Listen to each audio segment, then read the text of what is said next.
The Adventure of the Engineer's Thumb by Sir Arthur Conan Doyle. Narrated by Peter Silverleaf. Of all the problems which have been submitted to my friend Mr. Sherlock Holmes for solution during the years of our intimacy, there were only two which I was the means of introducing to his notice. That of Mr. Hatherley's thumb and that of Colonel Warburton's madness. Of these, the latter may have afforded a finer field for an acute and original observer, but the other was so strange in its inception, and so dramatic in its detail, that it may be the more worthy of being placed upon record, even if it gave my friend fewer openings for those deductive methods of reasoning by which he achieved such remarkable results. The story has, I believe, been told more than once in the newspapers, but, like all such narratives, its effect is much less striking when set forth en bloc in a single half-column of print than when the facts slowly evolve before your own eyes, and the mystery clears gradually away as each new discovery furnishes a step which leads on to the complete truth. At the time, the circumstances made a deep impression upon me, and the lapse of 2 years has hardly served to weaken the effect. It was in the summer of '89, not long after my marriage, that the events occurred which I am now about to summarize. I had returned to civil practice and had finally abandoned Holmes in his Baker Street rooms, although I continually visited him and occasionally even persuaded him to forego his bohemian habits so far as to come and visit us. My practice had steadily increased, and as I happened to live at no very great distance from Paddington Station, I got a few patients from among the officials. One of these, whom I had cured of a painful and lingering disease, was never weary of advertising my virtues and of endeavouring to send me on every sufferer over whom he might have had any influence. One morning, at a little before 7 o'clock, I was awakened by the maid tapping at the door to announce that 2 men had come from Paddington and were sitting in the consulting room. I dressed hurriedly, for I knew by experience that railway cases were seldom trivial, and hastened downstairs. As I descended, my old ally, the guard, came out of the room and closed the door tightly behind him. "I've got him here," he whispered, jerking his thumb over his shoulder. "He's all right." "What is it, then?" I asked, for his manner suggested that it was some strange creature which he had caged up in my room.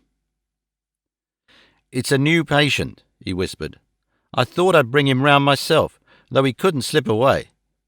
There he is, all safe and sound. I must go now, Doctor. I have my duties, just the same as you." And off he went, this trusty tout, without even giving me time to thank him. I entered my consulting room and found a gentleman seated by the table. He was quietly dressed in a suit of heather tweed with a soft cloth cap, which he had laid down upon my books. Round one of his hands he had a handkerchief wrapped, which was mottled all over with blood-stains. He was young, not more than 25, I should say, with a strong masculine face, but he was exceedingly pale and gave me the impression of a man who was suffering from some strong agitation, which it took all his strength of mind to control. "I'm sorry to knock you up so early, Doctor," said he, "but I've had a very serious accident during the night. I came in by train this morning, and on inquiring at Paddington as to where I might find a doctor, a worthy fellow very kindly escorted me here. I gave the maid a card, but I see that she has left it upon the side table." I took it up and glanced at it. "Mr. Victor Hatherley, hydraulic engineer, 16A, Victoria Street, 3rd floor." That was the name, style, and abode of my morning visitor. "I regret that I have kept you waiting," said I, sitting down in my library chair. "You are fresh from a night journey, I understand, which is in itself a monotonous occupation." "Oh, my night could not be called monotonous," said he, and laughed. He laughed very heartily, with a high ringing note, leaning back in his chair and shaking his sides. All my medical instincts rose up against that laugh. "Stop it," I cried. "Pull yourself together." I poured out some water from a carafe. It was useless, however. He was off in one of those hysterical outbursts which come upon a strong nature when some great crisis is over and gone. Presently he came to himself once more, very weary and pale-looking. "I've been making a fool of myself," he gasped. "Not at all. Drink this." I dashed some brandy into the water, and the colour began to come back to his bloodless cheeks. "That's better," said he. "And now, doctor, perhaps you would kindly attend to my thumb, or rather to the place where my thumb used to be." He unwound the handkerchief and held out his hand. It gave even my hardened nerves a shudder to look at it. There were 4 protruding fingers and a horrid red spongy surface where the thumb should have been. It had been hacked or torn right out from the roots. "Good heavens," I cried. "This is a terrible injury. It must have bled considerably." "Yes, it did. I fainted when it was done, and I think I must have been senseless for a long time. When I came to, I found that it was still bleeding, so I tied one end of my handkerchief very tightly round the wrist and braced it up with a twig." "Excellent. You should have been a surgeon." "It is a question of hydraulics, you see, and came within my own province." "This has been done," said I, examining the wound, "by a very heavy and sharp instrument." "A thing like a cleaver?" said he. "An accident, I presume?" "By no means." "What, a murderous attack?" "Very murderous." "You horrify me." I sponged the wound, cleaned it, dressed it, and finally covered it over with cotton wadding and carbolized bandages. He lay back without wincing, though he bit his lip from time to time. "How is that?" I asked when I had finished. "Capital. Between your brandy and your bandage, I feel a new man. I was very weak, but I have had a good deal to go through." "Perhaps you had better not speak of the matter. It is evidently trying to your nerves." "Oh, no, not now. I shall have to tell my tale to the police, but between ourselves, if it were not for the convincing evidence of this wound of mine, I should be surprised if they believed my statement. For it is a very extraordinary one, and I have not much in the way of proof with which to back it up. And even if they believe me, the clues which I can give them are so vague that it is a question whether justice will be done." "Ah!" cried I. "If it is anything in the nature of a problem which you desire to see solved, I should strongly recommend you come to my friend, Mr. Sherlock Holmes, before you go to the official police." "Oh, I have heard of that fellow," answered my visitor, "and I should be very glad if you would take the matter up, though of course I must use the official police as well. Would you give me an introduction to him?" "I'll do better. I'll take you round to him myself." "I should be immensely obliged to you." "We'll call a cab and go together. We shall just be in time to have a little breakfast with him. Do you feel equal to it?" "Yes. I shall not feel easy until I have told my story." "Then my servant will call a cab, and I shall be with you in an instant." I rushed upstairs, explained the matter shortly to my wife, and in 5 minutes was inside a hansom, driving with my new acquaintance to Baker Street.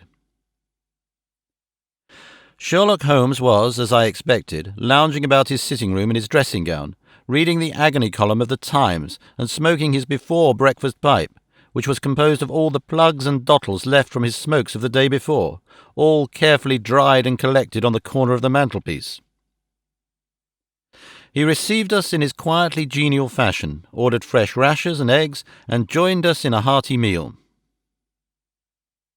When it was concluded, he settled our new acquaintance upon the sofa, placed a pillow beneath his head, and laid a glass of brandy and water within his reach. "It is easy to see that your experience has been no common one, Mr. Hatherley," said he. "Pray lie down there and make yourself absolutely at home. Tell us what you can, but stop when you are tired, and keep up your strength with a little stimulant." "Thank you," said my patient, "but I have felt another man since the doctor bandaged me, and I think that your breakfast has completed the cure. I shall take up as little of your valuable time as possible, so I shall start at once upon my peculiar experiences." Holmes sat in his big arm-chair with the weary, heavy-lidded expression which veiled his keen and eager nature, while I sat opposite to him, and we listened in silence to the strange story which our visitor detailed to us. "You must know," said he, "that I am an orphan and a bachelor, residing alone in lodgings in London. By profession, I am a hydraulic engineer, and have had considerable experience of my work during the 7 years that I was apprentice to Venner and Matheson, the well-known firm of Greenwich. 2 years ago, having served my time, and having also come into a fair sum of money through my poor father's death, I determined to start in business for myself and took professional chambers in Victoria Street. I suppose that everyone finds his first independent start in business a dreary experience. To me it has been exceptionally so. During 2 years I've had 3 consultations and 1 small job, and that is absolutely all that my profession has brought me. My gross takings amount to £27 10 shillings. Every day from 9 in the morning until 4 in the afternoon, I waited in my little den until at last my heart began to sink, and I came to believe that I should never have any practice at all. Yesterday, however, just as I was thinking of leaving the office, my clerk entered to say there was a gentleman waiting who wished to see me upon business. He brought up a card, too, with the name of Colonel Lysander Stark engraved upon it. Close at his heels came the colonel himself, a man rather over the middle size, but of an exceeding thinness. I do not think I have ever seen so thin a man. His whole face sharpened away into nose and chin, and the skin of his cheeks was drawn quite tense over his outstanding bones. Yet this emaciation seemed to be his natural habit, and due to no disease, for his eye was bright, his step brisk, and his bearing assured. He was plainly but neatly dressed, and his age, I should judge, would be nearer 40 than 30. "Mr. Hatherley," said he, with something of a German accent, "you have been recommended to me, Mr. Hatherley, as being a man who is not only proficient in his profession, but is also discreet and capable of preserving a secret." I bowed, feeling as flattered as any young man would at such an address. "May I ask who it was who gave me so good a character?" "Well, perhaps it is better that I should not tell you just at this moment. I have it from the same source that you are both an orphan and a bachelor, and are residing alone in London." "That is quite correct," I answered. "But you will excuse me if I say that I cannot see how all this bears upon my professional qualifications. I understand that it was on a professional matter that you wished to speak to me." "Undoubtedly so. But you will find that all I say is really to the point. I have a professional commission for you, but absolute secrecy is quite essential. Absolute secrecy, you understand, and of course we may expect more from a man who is alone than from one who lives in the bosom of his family." "If I promise to keep a secret," said I, "you may absolutely depend upon my doing so." He looked very hard at me as I spoke, and it seemed to me that I had never seen so suspicious and questioning an eye. "Do you promise, then?" said he at last. "Yes, I promise." "Absolute and complete silence before, during, and after. No reference to the matter at all, either in word or writing." "I have already given you my word." "Very good." He suddenly sprang up, and darting like lightning across the room, he flung open the door. The passage outside was empty. "That's all right," said he, coming back.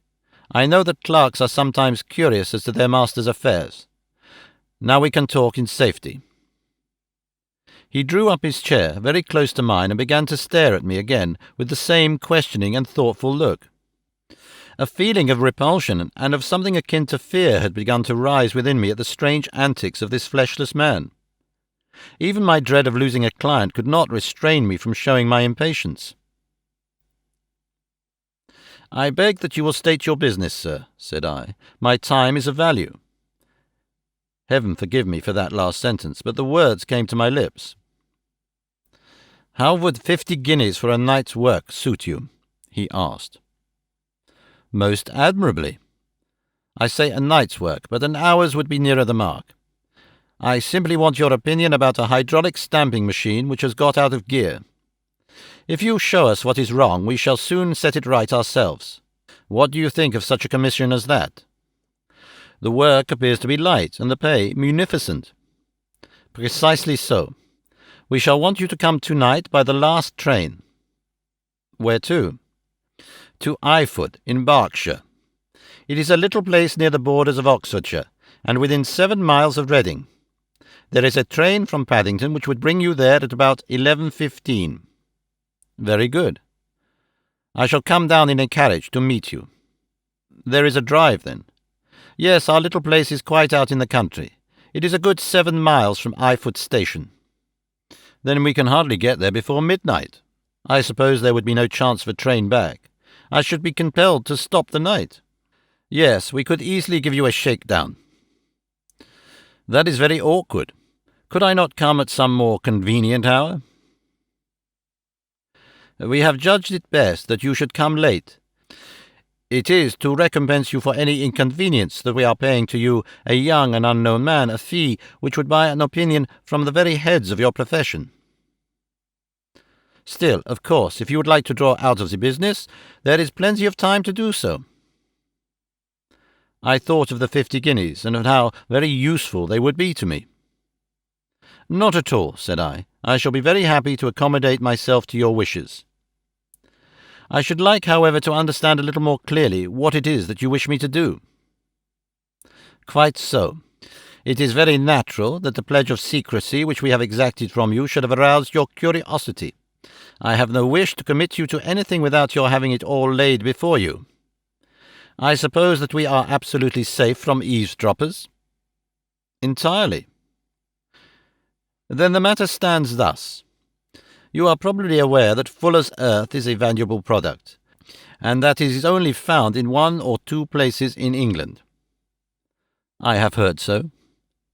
Some little time ago I bought a very small place within 10 miles of Reading. I was fortunate enough to discover that there was a deposit of fuller's earth in one of my fields.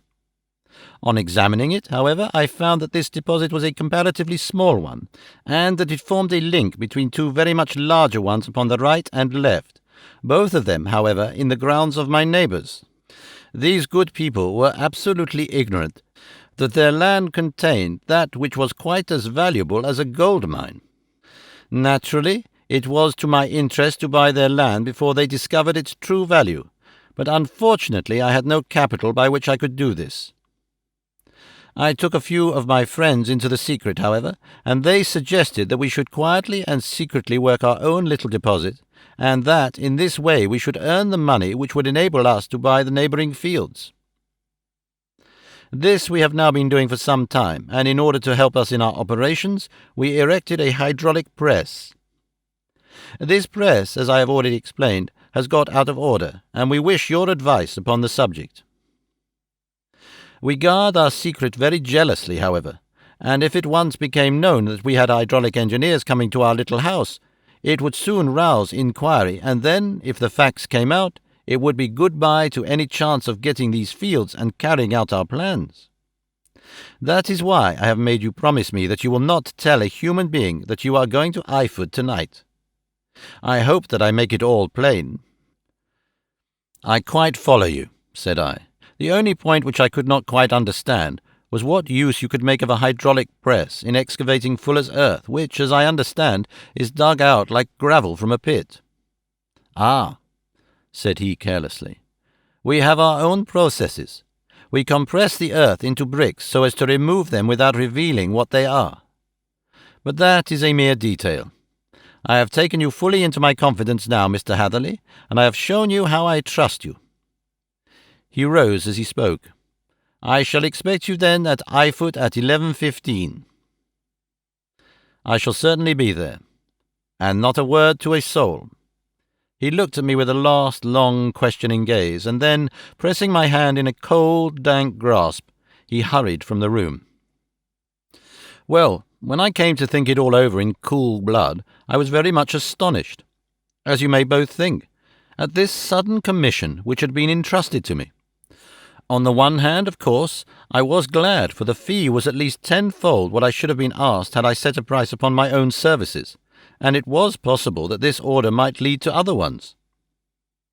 On the other hand, the face and manner of my patron had made an unpleasant impression upon me, and I could not think that his explanation of the fuller's earth was sufficient to explain the necessity for my coming at midnight, and his extreme anxiety lest I should tell anyone of my errand. However, I threw all fears to the winds, ate a hearty supper, drove to Paddington, and started off, having obeyed to the letter the injunction as to holding my tongue. At Reading I had to change not only my carriage but my station. However, I was in time for the last train to Eyford, and I reached the little dim-lit station after 11 o'clock.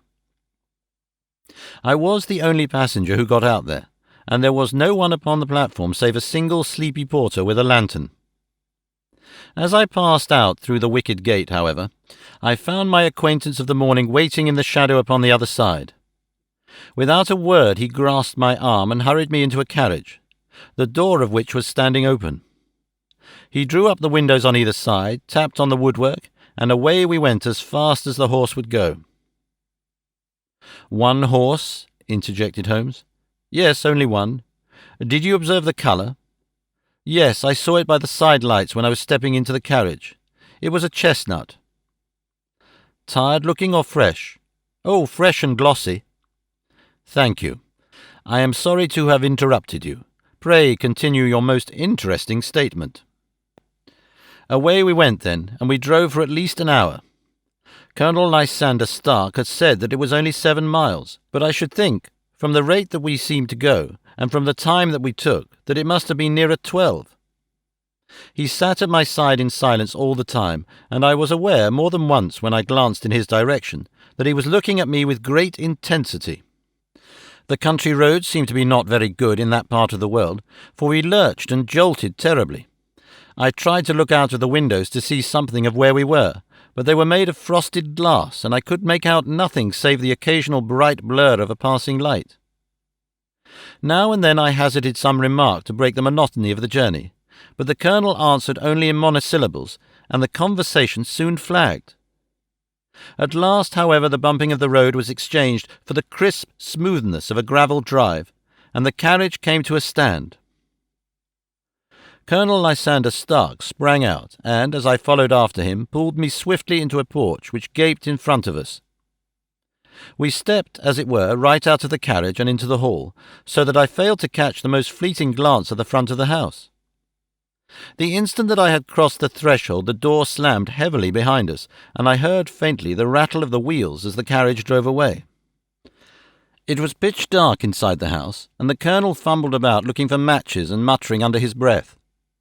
Suddenly a door opened at the other end of the passage, and a long golden bar of light shot out in our direction.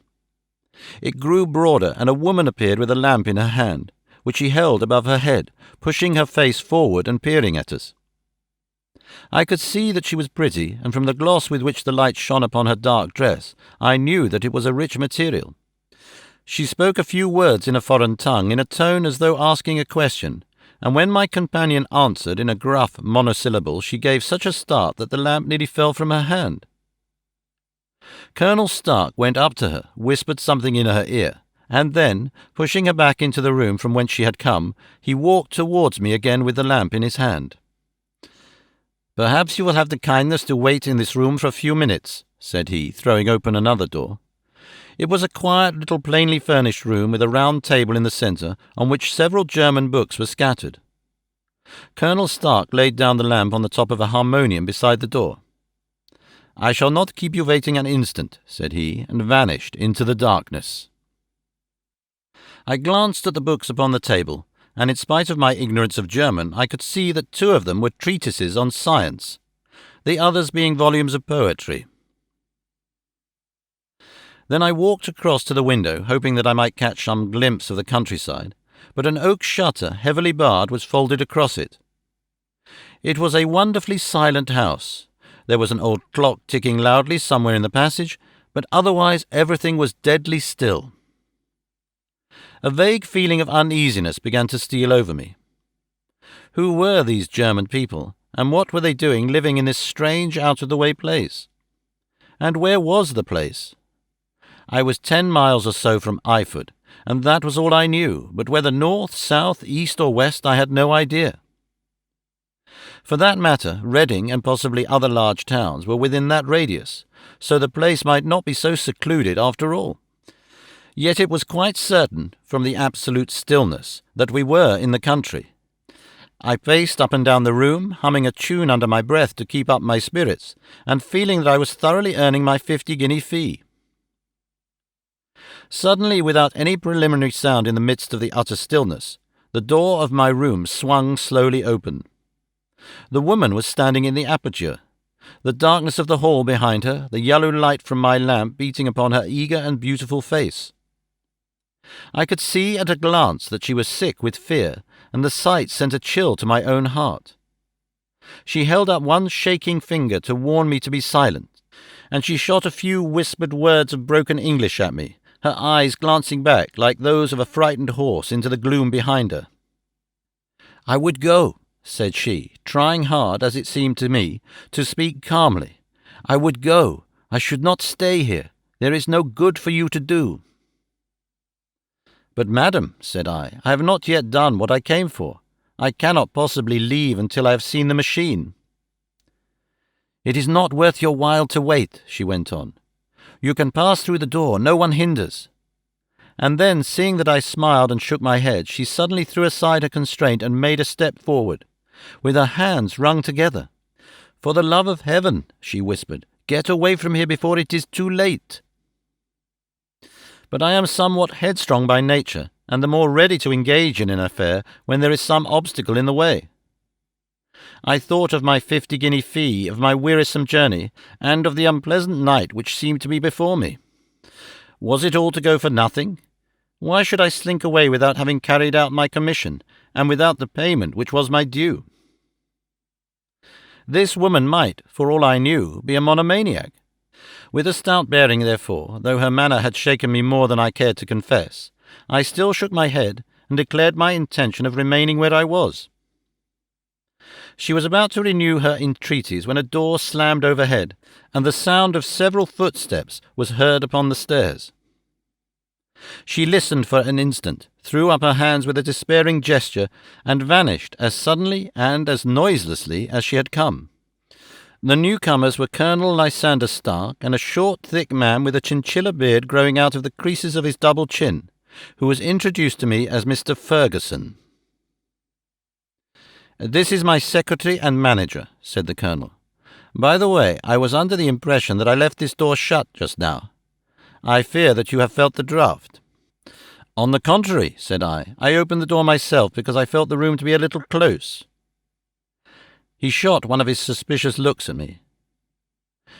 "Perhaps we had better proceed to business, then," said he. "Mr. Ferguson and I will take you up to see the machine." "I had better put my hat on, I suppose." "Oh, no, it is in the house." "What, you dig fuller's earth in the house?" No. This is only where we compress it. But never mind that. All we wish you to do is to examine the machine and to let us know what is wrong with it." We went upstairs together, the Colonel first with the lamp, the fat manager, and I behind him. It was a labyrinth of an old house, with corridors, passages, narrow winding staircases, and little low doors, the thresholds of which were hollowed out by the generations who had crossed them. There were no carpets and no signs of any furniture above the ground floor, while the plaster was peeling off the walls and the damp was breaking through in green, unhealthy blotches. I tried to put on as unconcerned an air as possible, but I had not forgotten the warnings of the lady, even though I disregarded them, and I kept a keen eye upon my two companions. Ferguson appeared to be a morose and silent man, but I could see from the little that he said that he was at least a fellow countryman. Colonel Lysander Stark stopped at last before a low door, which he unlocked. Within was a small square room in which the three of us could hardly get at one time. Ferguson remained outside, and the Colonel ushered me in. "We are now," said he, "actually within the hydraulic press, and it would be a particularly unpleasant thing for us if anyone were to turn it on. The ceiling of this small chamber is really the end of the descending piston, and it comes down with the force of many tons upon this metal floor. There are small lateral columns of water outside which receive the force, and which transmit and multiply it in the manner which is familiar to you. The machine goes readily enough, but there is some stiffness in the working of it, and it has lost a little of its force. Perhaps you will have the goodness to look it over, and to show us how we can set it right." I took the lamp from him, and I examined the machine very thoroughly. It was indeed a gigantic one, and capable of exercising enormous pressure. When I passed outside, however, and pressed down the levers which controlled it, I knew at once by the whishing sound that there was a slight leakage, which allowed a regurgitation of water through one of the side cylinders. An examination showed that one of the India rubber bands, which was round the head of a driving rod, had shrunk so as not quite to fill the socket along which it worked. This was clearly the cause of the loss of power, and I pointed it out to my companions, who followed my remarks very carefully and asked several practical questions as how they should proceed to set it right. When I had made it clear to them, I returned to the main chamber of the machine and took a good look at it to satisfy my own curiosity. It was obvious at a glance that the story of the fuller's earth was the merest fabrication, for it would be absurd to suppose that so powerful an engine could be designed for so inadequate a purpose. The walls were of wood, but the floor consisted of a large iron trough, and when I made to examine it, I could see a crust of metallic deposit all over it. I had stooped and was scraping at this to see exactly what it was when I heard a muttered exclamation in German and saw the cadaverous face of the colonel looking down at me. "What are you doing there?" he asked. I felt angry at having been tricked by so elaborate a story as that which he had told me. "I was admiring your fuller's earth," said I. "I think that I should be better able to advise you as to your machine if I knew what the exact purpose was for which it was used." The instant that I uttered the words, I regretted the rashness of my speech. His face set hard, and a baleful light sprang up in his grey eyes. "Very well," said he, "you shall know all about the machine." He took a step backward, slammed the little door, and turned the key in the lock. I rushed towards it and pulled at the handle, but it was quite secure, and did not give in the least to my kicks and shoves. "Hello!" I yelled. "Hello, Colonel, let me out!" And then, suddenly in the silence, I heard a sound which sent my heart into my mouth. It was the clank of the levers and the swish of the leaking cylinder. He had set the engine at work. The lamp still stood upon the floor where I had placed it when examining the trough. By its light I saw that the black ceiling was coming down upon me, slowly, jerkily, but, as none knew better than myself, with a force which must within a minute grind me to a shapeless pulp. I threw myself screaming against the door and dragged with my nails at the lock. I implored the colonel to let me out, but the remorseless clanking of the levers drowned my cries. The ceiling was only a foot or two above my head, and with my hand upraised I could feel its hard, rough surface. Then it flashed through my mind that the pain of my death would depend very much upon the position in which I met it. If I lay on my face, the weight would come upon my spine, and I shuddered to think of that dreadful snap. Easier the other way, perhaps, and yet had I the nerve to lie and look up at that deadly black shadow wavering down upon me? Already I was unable to stand erect when my eye caught something which brought a gush of hope back to my heart. I have said that though the floor and ceiling were of iron, the walls were of wood. As I gave a last hurried glance around, I saw a thin line of yellow light between two of the boards, which broadened and broadened as a small panel was pushed backward. For an instant I could hardly believe that here was indeed a door which led away from death. The next instant I threw myself through and lay half fainting upon the other side. The panel had closed again behind me, but the crash of the lamp and a few moments afterwards the clang of the two slabs of metal told me how narrow had been my escape.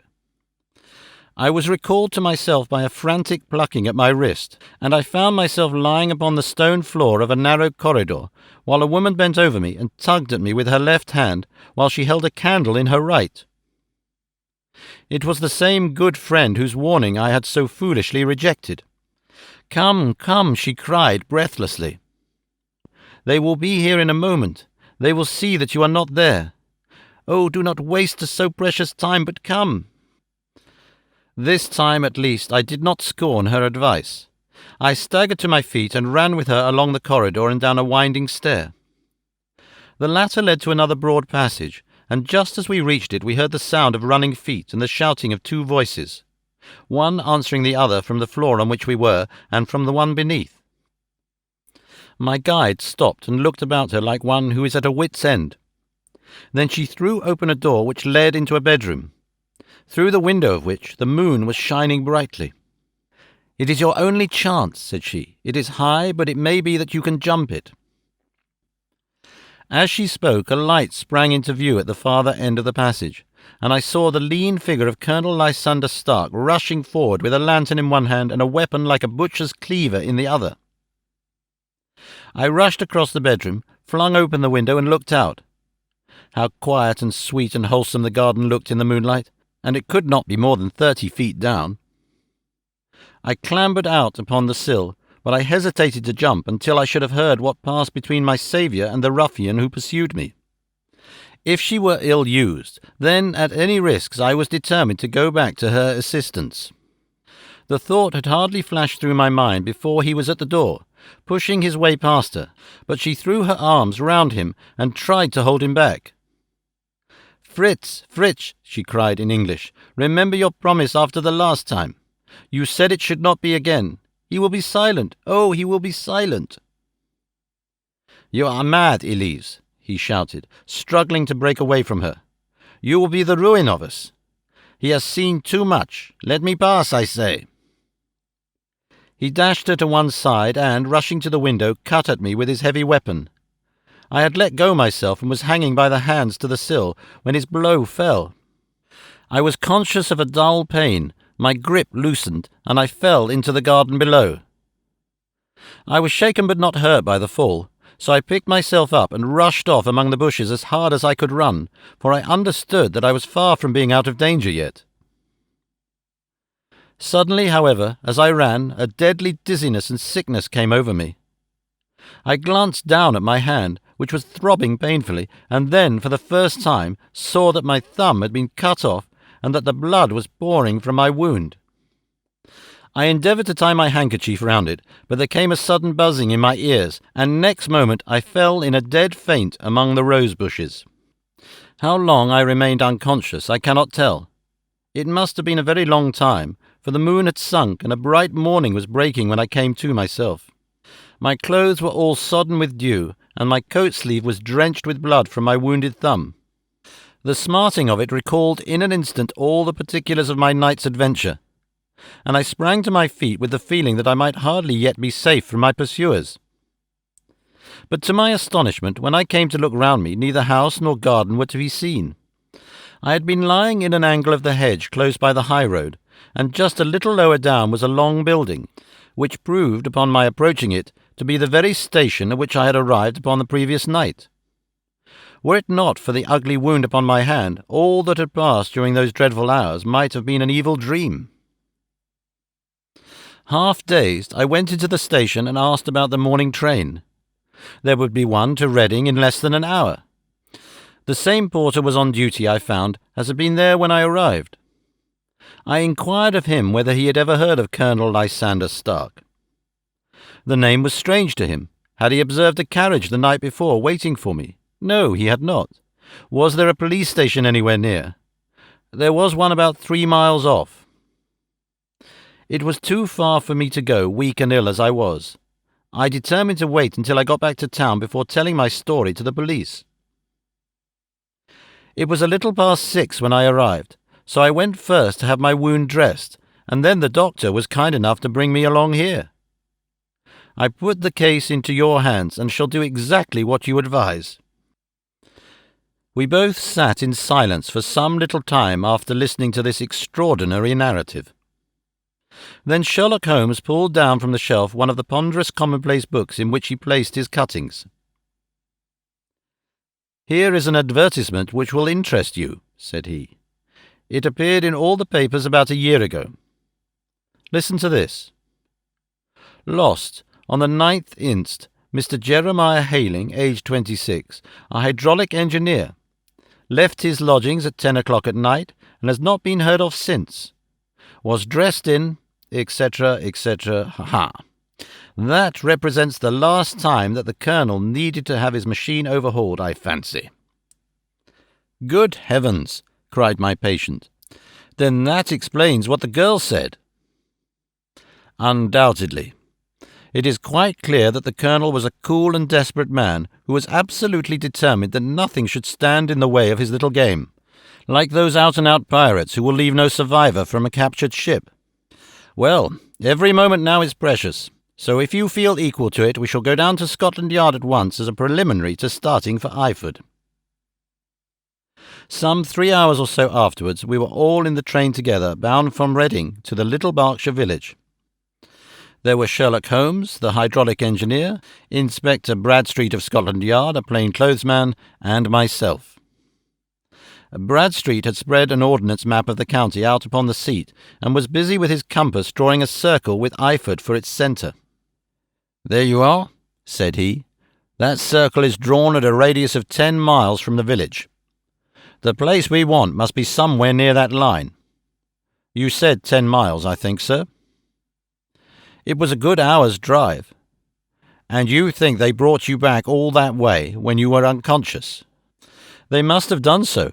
I have a confused memory, too, of having been lifted and conveyed somewhere." "What I cannot understand," said I, "is why they should have spared you when they found you lying fainting in the garden." "Perhaps the villain was softened by the woman's entreaties."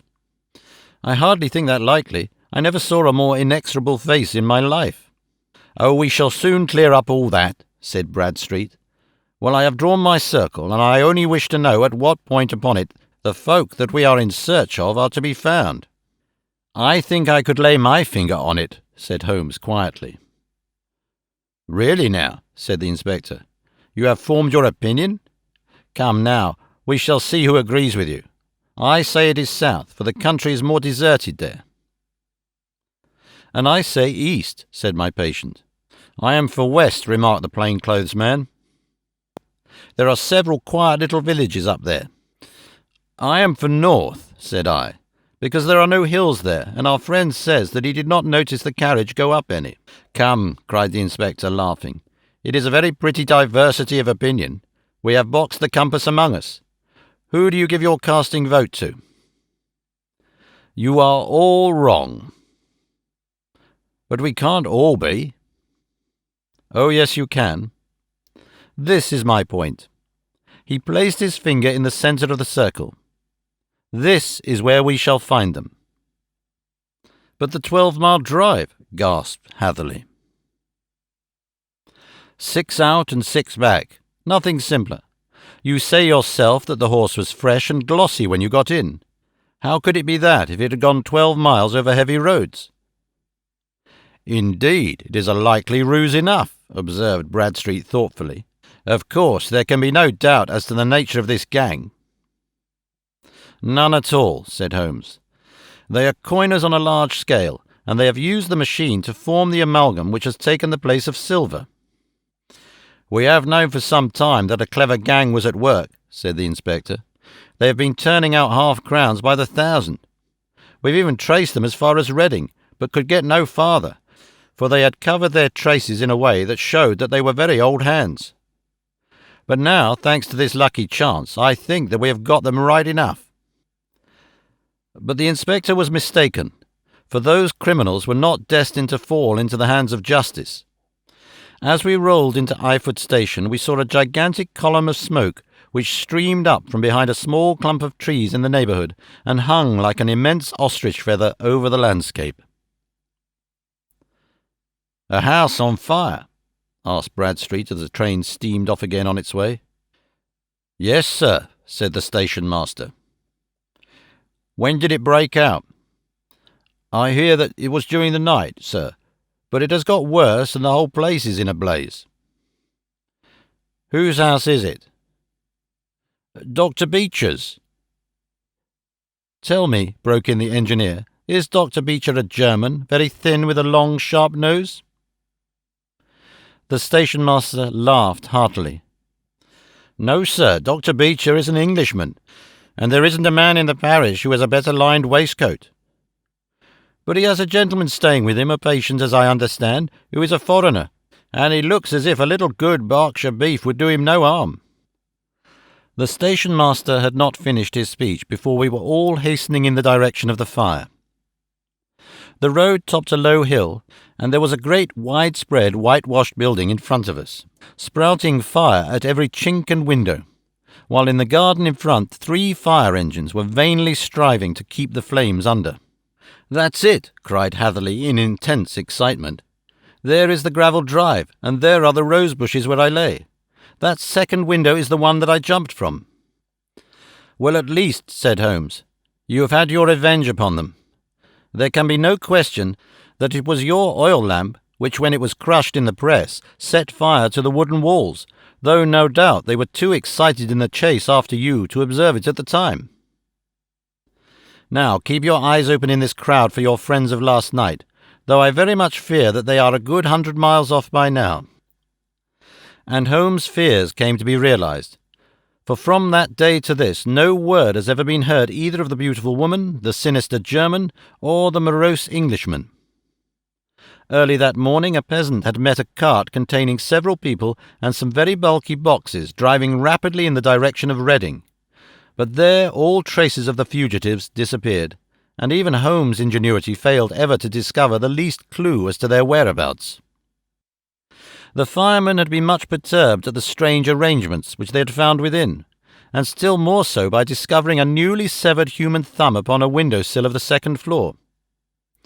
About sunset, however, their efforts were at last successful, and they subdued the flames, but not before the roof had fallen in, and the whole place had been reduced to such absolute ruin that, save some twisted cylinders and iron piping, not a trace remained of the machinery which had cost our unfortunate acquaintance so dearly. Large masses of nickel and of tin were discovered stored in an outhouse, but no coins were to be found, which may have explained the presence of those bulky boxes which have been already referred to. How our hydraulic engineer had been conveyed from the garden to the spot where he recovered his senses might have remained for ever a mystery were it not for the soft mould, which told us a very plain tale. He had evidently been carried down by 2 persons, one of whom had remarkably small feet, and the other unusually large ones. On the whole, it was most probable that the silent Englishman, being less bold or less murderous than his companion, had assisted the woman to bear the unconscious man out of the way of danger. "Well," said our engineer ruefully as we took our seats to return once more to London, "it has been a pretty business for me. I have lost my thumb, and I have lost a 50-guinea fee, and what have I gained?" "Experience," said Holmes, laughing. "Indirectly it may be of value, you know. You have only to put it into words to gain the reputation of being excellent company for the remainder of your existence."